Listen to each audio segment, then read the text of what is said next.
Alhamdulillahi Rabbil Alamin. Nahmaduhu wa nasta'inuhu wa nastaghfiruh.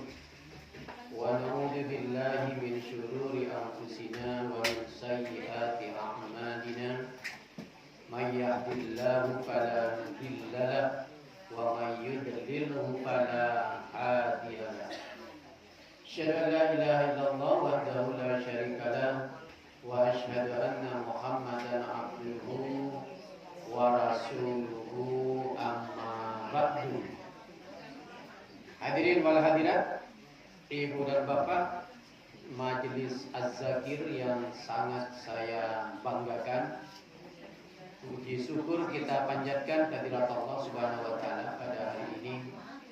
Malam ini kita masih bisa diberikan kesehatan oleh Allah sehingga kita bisa datang ke majelis yang mulia ini dalam rangka sama-sama kita belajar dan memahami lebih dalam syariat-syariat yang diturunkan oleh Allah Subhanahu wa taala kepada kita bersama.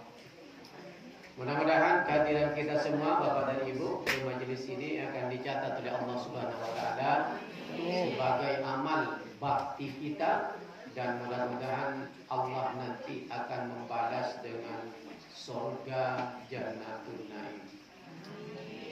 Selawat dan salam kita berharap semoga Allah Subhanahu wa taala akan tetap melimpahkannya pada junjungan Nabi besar Muhammad sallallahu alaihi wasallam, karena berkat perjuangan beliau kita sekarang ini berada dalam naungan iman dan Islam.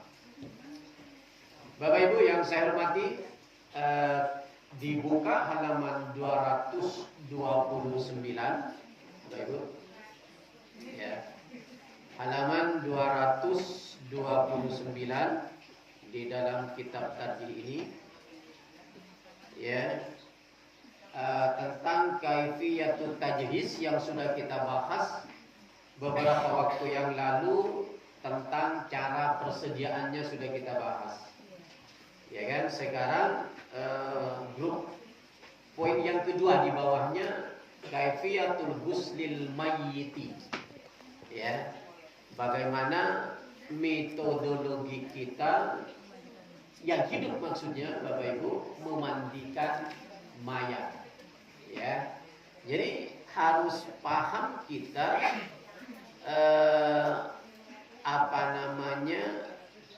cara-cara kita dalam memandikan mayat, Bapak Ibu. Walaupun saya paham ada yang berani dalam memandikan mayat, ada yang tidak tuh, Bapak Ibu. Ya. Siapa yang berani, Ibu, memandikan mayat? Siapa yang berani memandikan mayat, Ibu? Berani semua lah, harus berani. Ya, harus berani.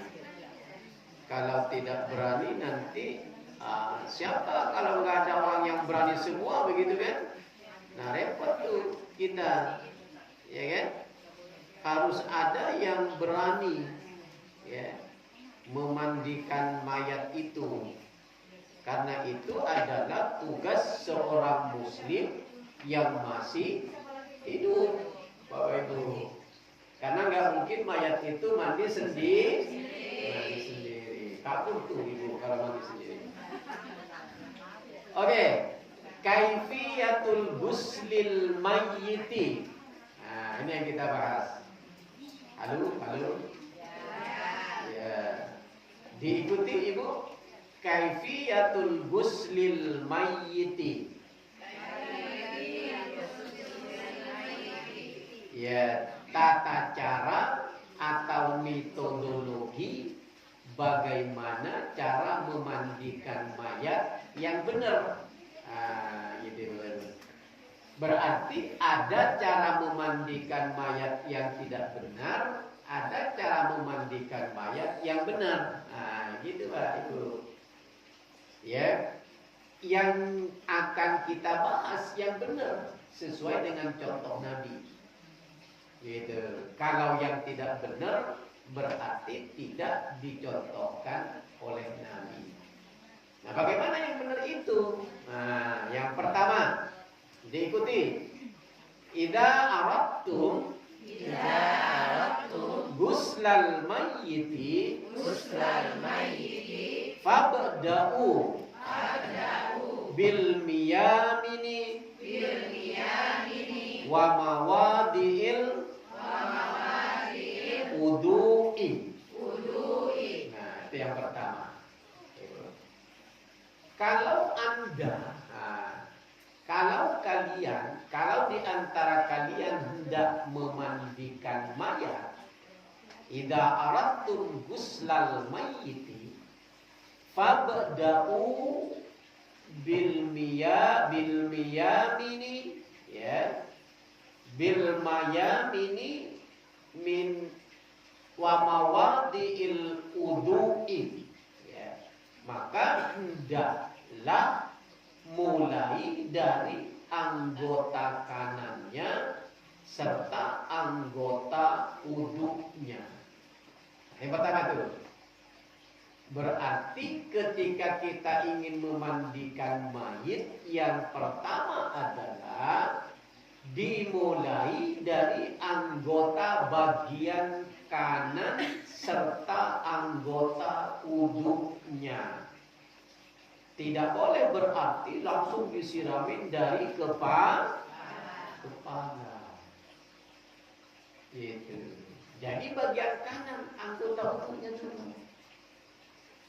Tidak langsung disiram begitu. Kalau umpamanya, kalau kita ingin cari gampangnya nih ibu, bapak, kita tinggal minjem semprotan mobil itu, pinjam mobil itu, iya kan? Kalau mau gampangnya, ambil tuh, siram semua, nggak nyampe 5 menit selesai tuh. Cucian mobil itu, ibu yang beli itu, airnya mancur itu, iya kan? Tapi nggak begitu oleh Nabi. Ada metodologi yang harus dilakukan oleh orang yang memandikan mayat terhadap mayat itu. Nggak boleh sembarangan. Kita saja dianjurkan mandi oleh Nabi kalau mandi janabat nih. Bu Haji, mandi janabat dari mana Bu Haji? Nah, sebelah kanan. Nah, berarti Bu Haji sering mandi janabat dari mana? Ya kan? Dari sebelah kanan mandi janabat aja. Ibu selesai menstruasi, itu kan harus mandi besar ini. Mandi janabat. Caranya begitu. Dimandikan dari kanan, 3 kali disiram, begitu.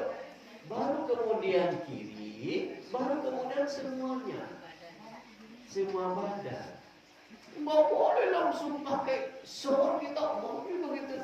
Nggak bisa, ini aturan syariat. Walaupun kita cari gampangnya umpamanya, ya kalau gampangnya begitu. Putar shower gitu kan, mandi kita gitu kan begitu. Ini enggak, ini syariat. Sembarang. Ibu Ketal.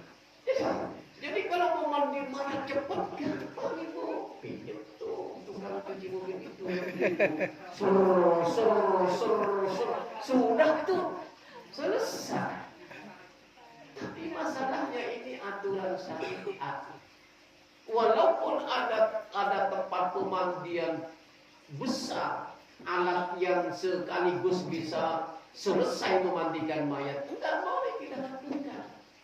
Kita harus berpadu kepada apa yang dicontohkan oleh Nabi. Ibu, siapa yang pernah memandikan mayat? Nah, buahnya satu. Ada buahnya yang kedua enggak? Nanti kita ada pelatihan ntar. Nanti antar kursus. Nanti sama Bu Haji kursus. Kalau perlu. Enggak, Ustaz.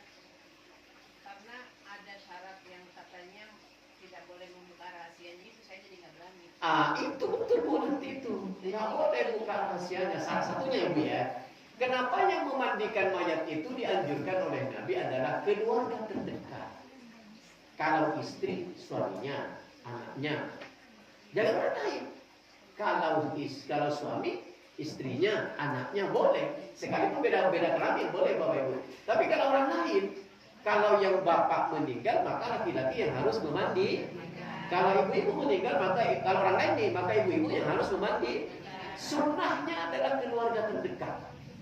Karena itu bapak ibu punya anak, ajarin bagaimana metodologi memandikan mayat nanti. Kalau bapak ibu yang meninggal, yang memandikan lebih bagus anaknya.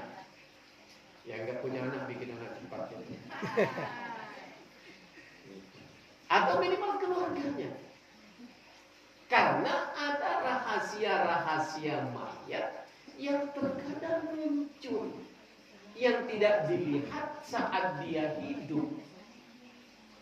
Bapak Ibu, nggak dilihat saat dia hidup.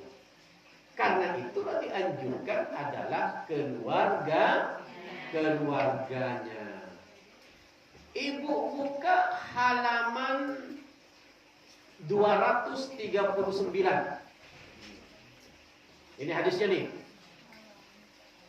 239 nomor 13. Ibu, nomor 13.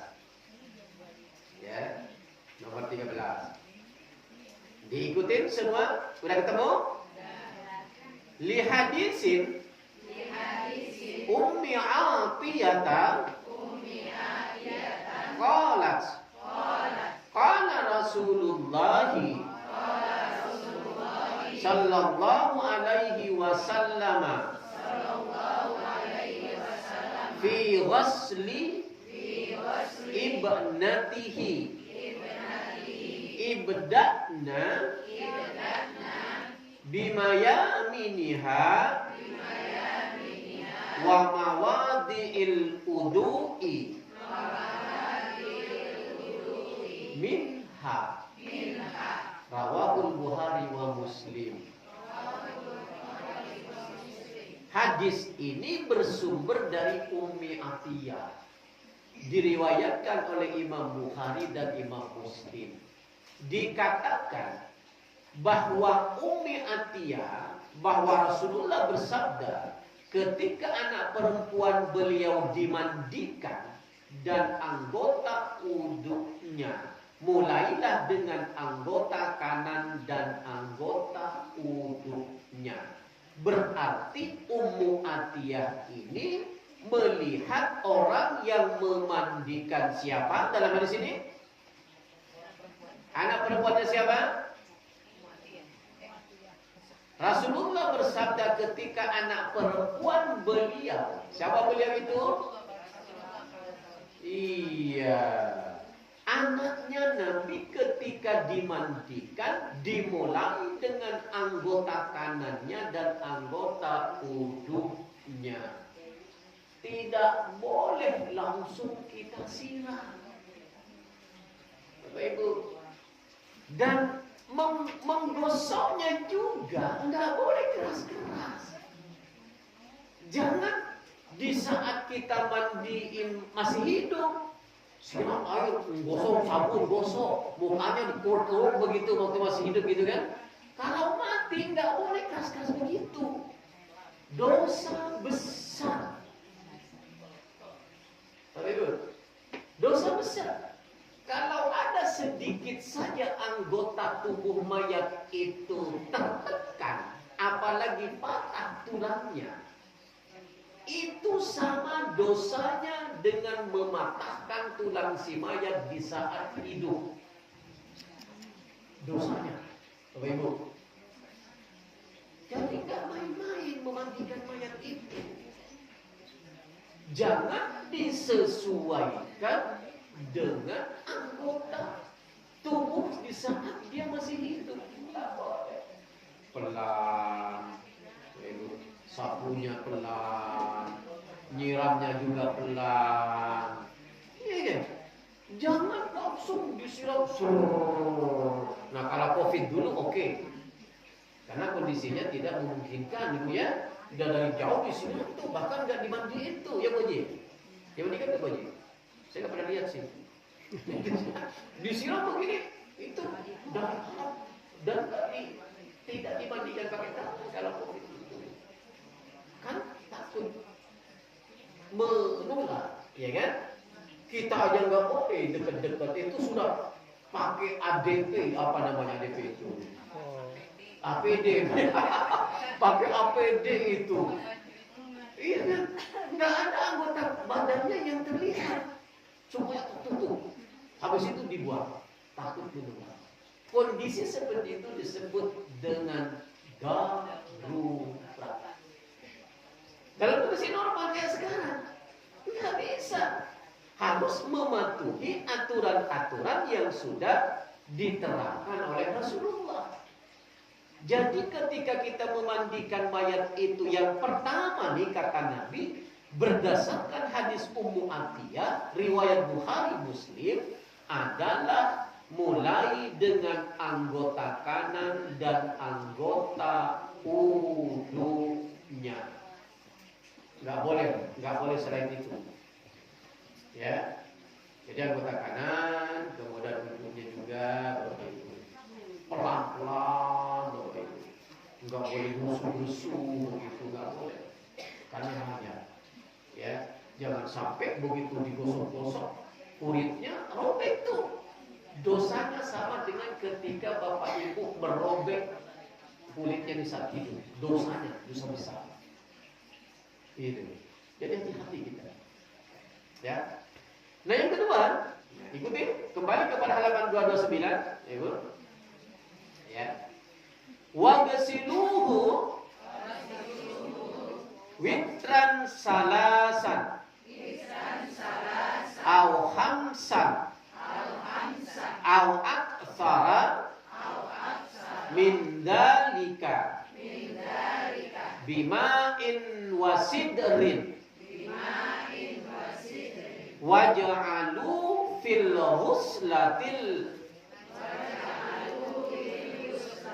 akhirati kafuran aw syai'an minhu waghfiru sya'ral mar'ati salasata kurunin.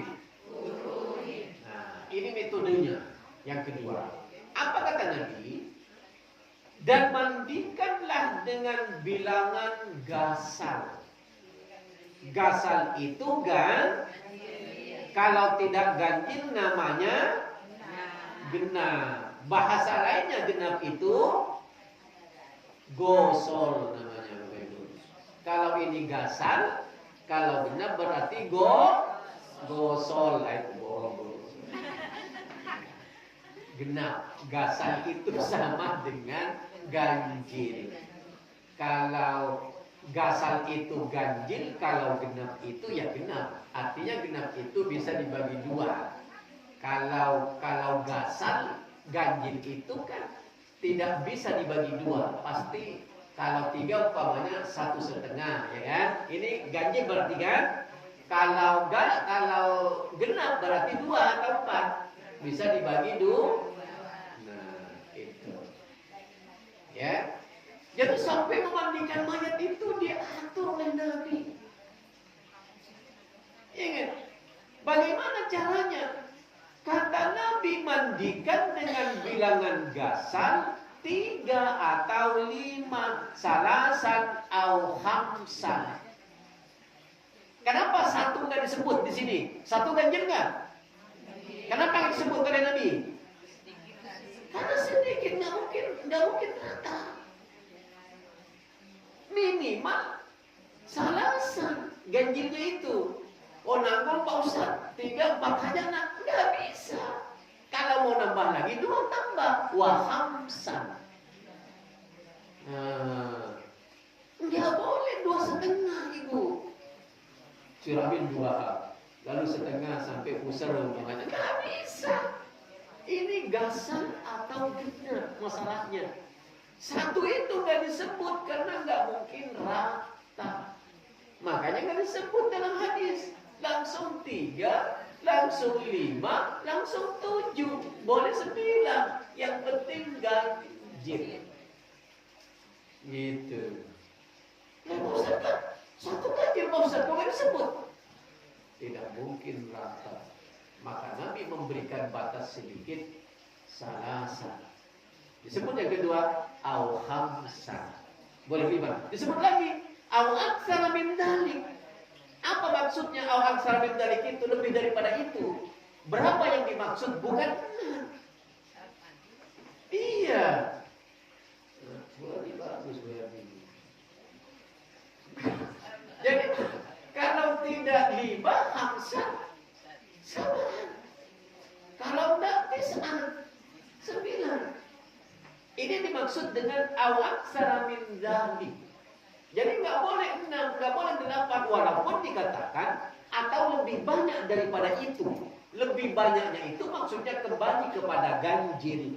Boleh 7, boleh 9, itu maksudnya. Bagaimana kalau Ustaz, boleh nggak 11? Boleh. Yang penting waktu itu pinggul itu berdiri begitu kan? Bisa. Tapi 5 itu sudah maksimal. Kita udah insya Allah bersih lah. 3 masih ragu nih, lanjutkan ke 5. Ragu lagi, lanjutkan ke 7. Ragu lagi, lanjutkan ke 9. Boleh. Kebanyakan dilarang juga oleh Nabi. Tidak boleh kita mubazir dalam masalah Tidak boleh. Innal mubazzirina kana ikhwan syayatin. Mubazir itu temannya setan. Berarti kalau lebih daripada 9 bernuansa kepada temannya setan. Setan itu masuk surga apa neraka? Ada enggak setan masuk surga? Tidak. Makanya jangan menjadi setan. Karena setan tidak pernah masuk surga. Berbeda dengan jin. Jin itu ada yang masuk surga, ada yang tidak. Siapa jin yang masuk surga? Jin yang Islam. Ada nggak jin yang masuk neraka? Ada. Tergantung kepada, sama dengan sifat manusia kalau jin. Wa ma khalaqtul jinna wal insi illa liya'budun. Wal insa. Tidak aku ciptakan jin dan manusia melainkan untuk beribadah. Jadi kalau jin ada yang surga dan neraka, kalau setan tidak ada.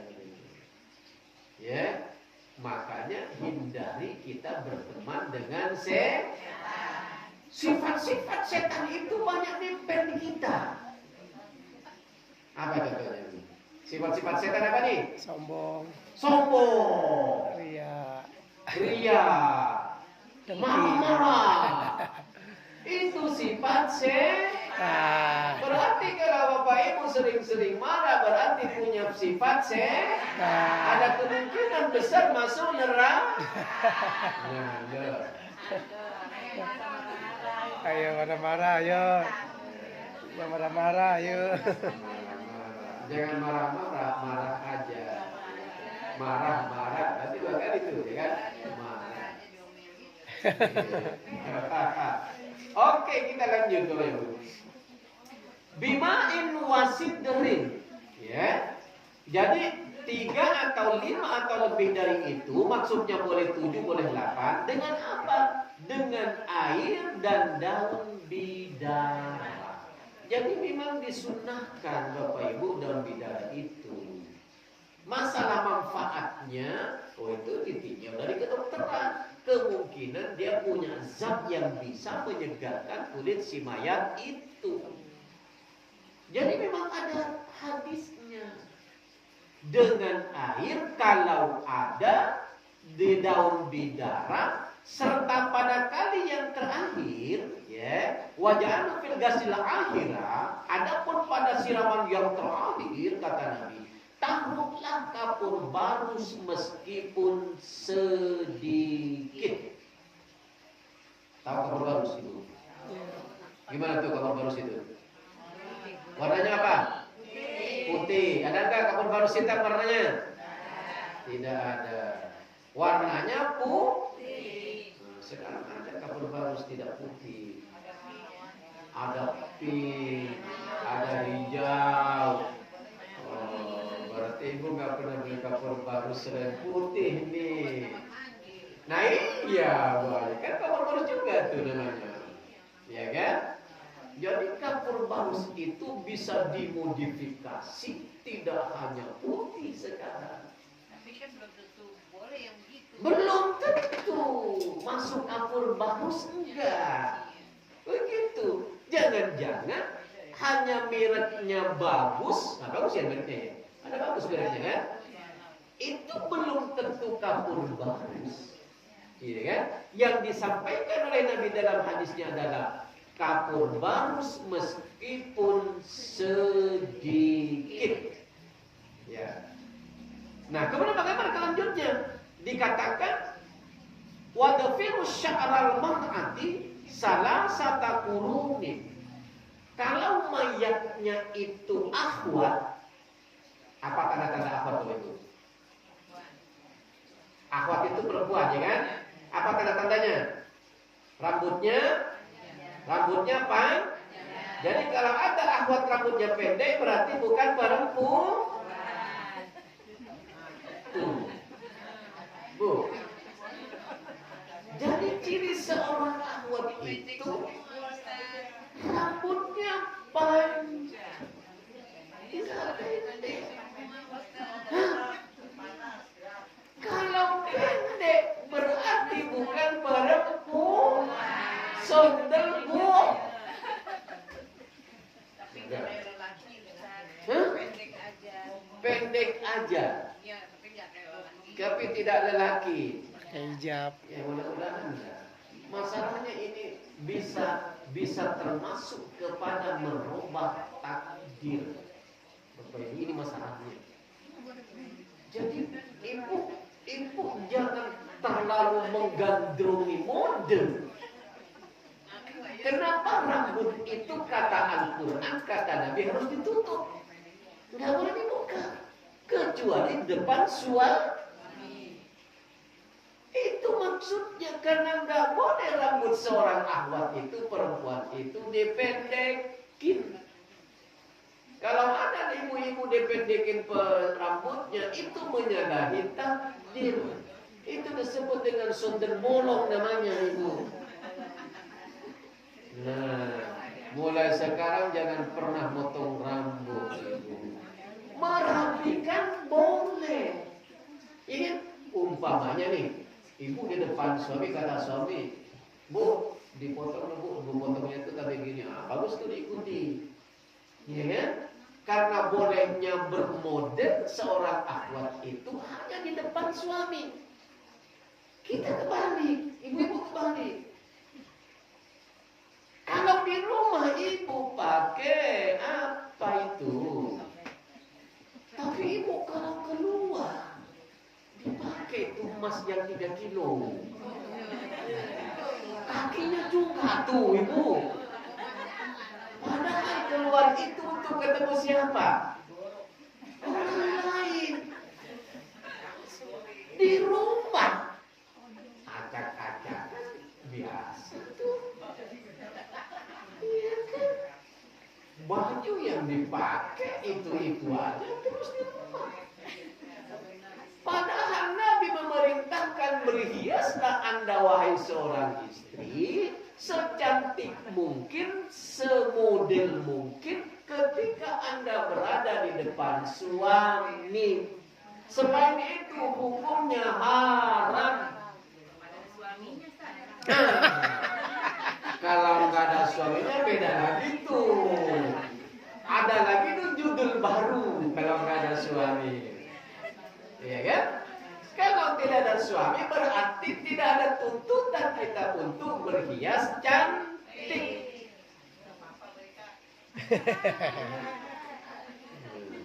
Itu ya. Karena itulah kenapa kata Nabi di dalam memandikan mayat itu ada metodenya. Kalau seorang akhwat itu dikatakan wadfiru sya'ral mar'ati salasata qurunin. Ya. Kemudian jalinlah rambut mayat perempuan itu dengan 3 pintal. Apa 3 pintal maksudnya, Bu? Dikepang ya namanya ya. Dikepang 3 ibu itu sunnah. Nah, itu sunnah. Jangan dibiarkan rambut perempuan, mayat perempuan itu terbulat. Jangan. Kata Nabi, ikat tuh menjadi 3 bagian. Sebelum dimandikan, dikepang tuh rambutnya menjadi 3. Ini sunnahnya. Nah, mulai besok Bu Haji mandi mayat kalau ibu-ibu begitu bagi. Ketika dikeramasin itu, Bu, ketika dikeramasin, ya taruh dikepang tuh. Pakai pang itu diikat ya. Tidak dibiarkan terurai. Nah itu maksudnya masalah 3 pintalan itu terserah ibu yang paham itu. Saya nggak ngerti bagaimana 3 pintalan itu. Pemahaman saya 3 kepang, dikepang ya namanya ya. Diikat ya Bu ya. Itu maksudnya. Kuncir. Tidak boleh dibiarkan. Kata Nabi, ikat rambut seorang akhwat itu kalau sudah menjadi mayat. Salah satu kurunin kata Nabi. Dengan 3 ikat, 3 pintalan. Nah, berarti memang harus ikat. harus itu. 3 ikat. 3 ikat. Itu ya. Itulah maksudnya kenapa nggak boleh kita mendekin kalau rambutnya pendek, di samping dilarang oleh Allah karena menyamai laki-laki, yang kedua merubah takdir. Ketika meninggal rambutnya hanya sedikit, tidak bisa dikepang. Bertentanganlah dengan hadis Nabi. Itu ibu. Jadi jangan main gampang potong rambut itu ibu. Ya kalau orang sekarang Ustaz, Nah. lagi sakit pun sudah dipotong supaya nggak ngeribetin katanya. Dicukur maksudnya ibu? Iya. Digundulin gitu? Sakit lama ya. Nah. Itu sakit. Itu namanya ada asbabnya. Supaya tidak merepotkan, kemudian supaya menjadi gampang, maka dipotong, gitu ya. Tapi tidak digundulin, tidak dipotong rapat, nggak boleh, haram hukumnya itu. Oh itu boleh darurat ya. Darurat, karena itu sakit aja. Jangan kiaskan orang sakit bisa dipotong, saya biar cantik, biar ini bergaya, kalau dia pakai jilbab dipotong aja. No, haram hukumnya. Ibu mau dipuji orang apa mau dipuji Allah? Puji Allah lah. Kalau orang muji ibu hanya diberi imbalan materi. Kalau Allah memuji ibu, imbalannya surga. Padahal itulah yang kita inginkan dalam hidup ini. Bagaimana kita mendapatkan surga Allah? Ibu mau masuk surga mau tidak? Mau masuk surga apa mau tidak? Iya. Hentikan motong rambut dari sekarang. Biarkan aja sampai betis ibu. Nggak apa-apa. Iya. Kayak kuntilanak Pak Ustaz. Ibu itu berbeda dengan kuntilanak. Kuntilanak itu sebenarnya bohong ibu. Mana ada sih kuntilanak itu? Ibu dibohongin itu. Mana ada kuntilanak? Coba ibu berani di mana ada orang ada kuntilanak samperin, bener nggak? Itu bohong supaya ibu takut. Kalau takut ibu nggak kemana-mana, ibu nggak tahu lingkungan. Iya nggak? Coba ibu berani. Ada orang meninggal ibu, lalu ibu tidur di atas kuburannya, berani aja. Benar nggak ada pocong gitu atas itu? Bohong ibu. Kita aja dicekokin otak kita mati Islam itu bohong. Itu namanya Khurafat.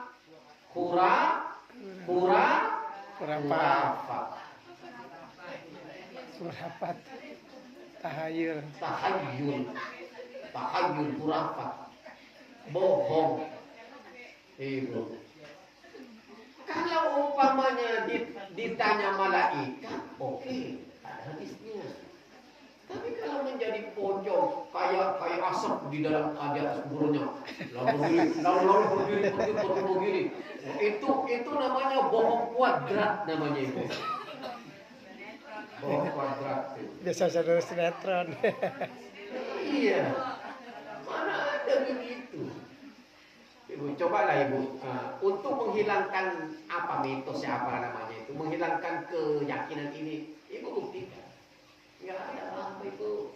Paling Ibu kedinginan, gigit nyamuk gitu kan, tidur di atas kuburan kan. Paling deg-degan aja. Itu karena takut kita, coba jangan takut. Enjoy aja kali. Orang sekarang ini kuburan itu. Nah, jangan-jangan itu nih. Orang pacaran itu sekarang di atas kuburan itu. Nah, ibu pernah mengalami? Enggak. Oh, syukurlah. Anak itu larang ibu. Saya khawatir takut Allah marah, murka. Iya. Ini murka, dijeblokin, nganga tuh kuburan masuk ke dalam. Iya kan? Ngeri. Itu bisa saja terjadi, bisa juga tidak. Itu hak kuasa Allah. Ya kan? Kalau melakukan sesuatu yang diharapkan Allah lalu Allah menjadi murka, gampang bagi Allah tuh. Iya kan?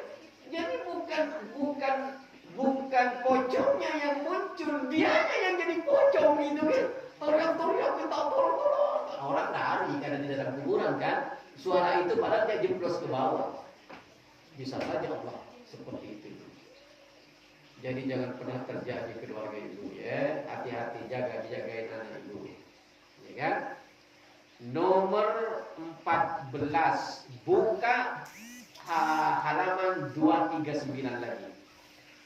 Nah, nomor 14. Ikutin. Sama nih dari Ummu Atiyah lagi hadisnya. Li hadisin Ummi Atiyah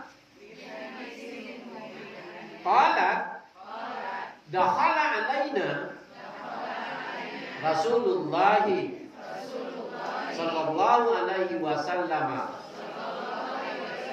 hina tuwfiyat ibnatuhu faqala igsilnaha salasan au hamsan au aktsara min dalika in ra'aitunna dalika bima'in wasidrin waj'alna fil akhirati kafuran au syai'an min kafurin fa idza faragtunna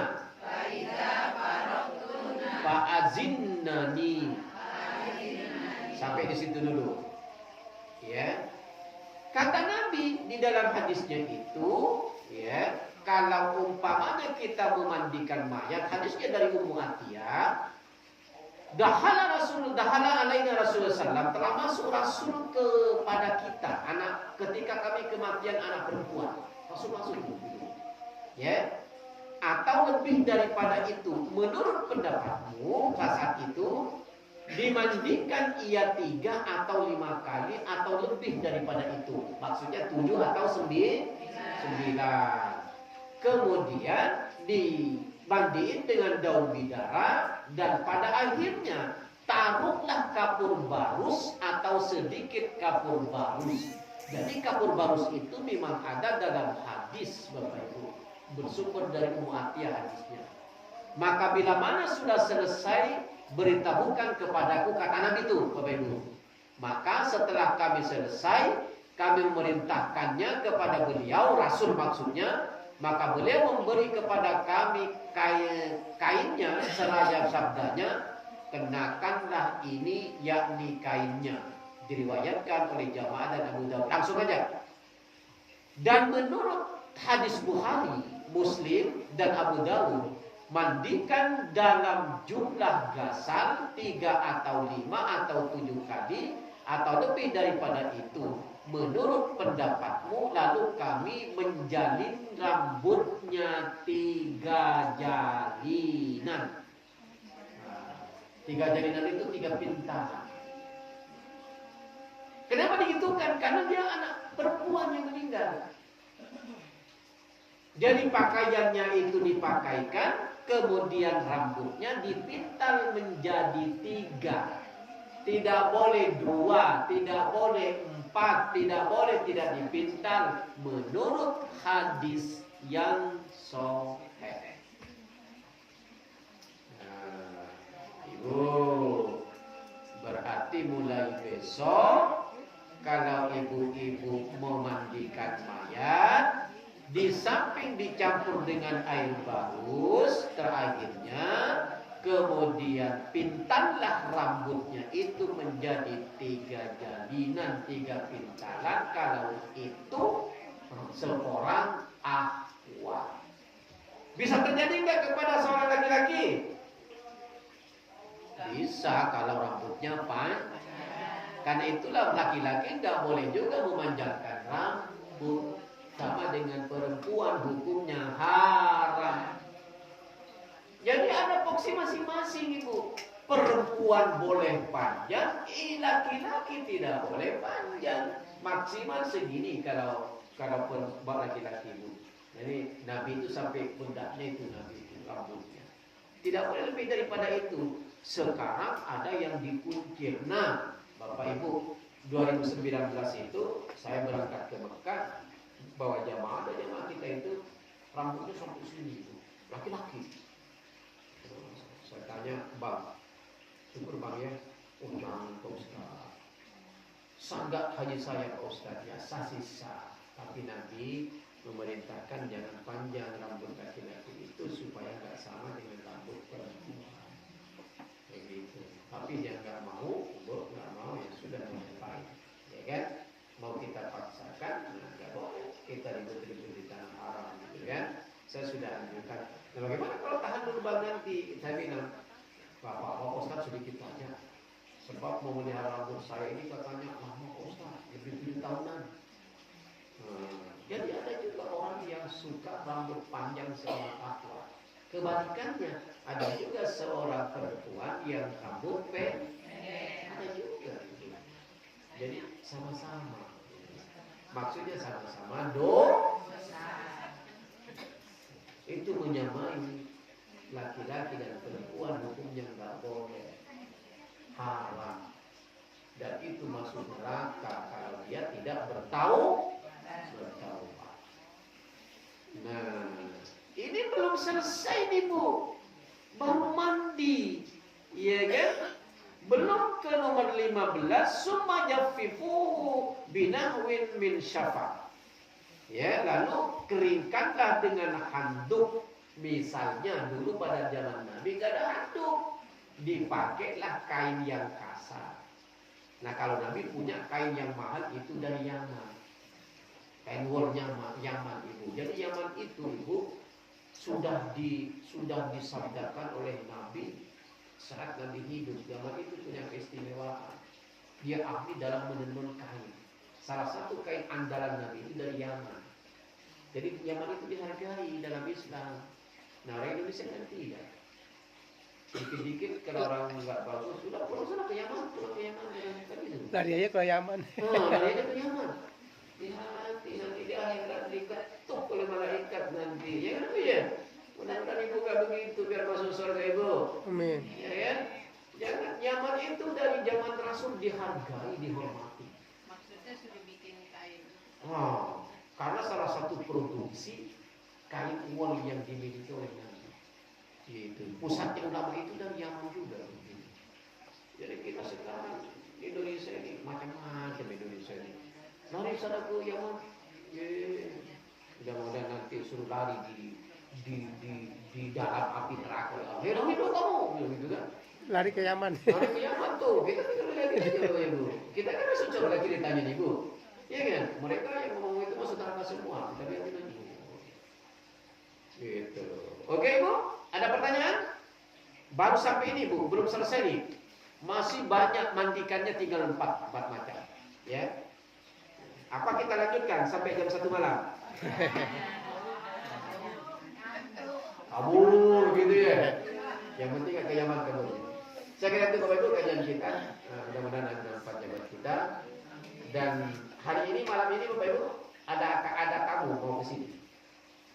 Tamu mau ke sini menjelaskan tentang haji plus. Ibu kalau mau naik haji dan ibu nundanya kalau reguler 30 tahun. Jadi haji cepat 4 tahun berangkat. Tapi mahal. Mahal. Mahal tapi langsung dapat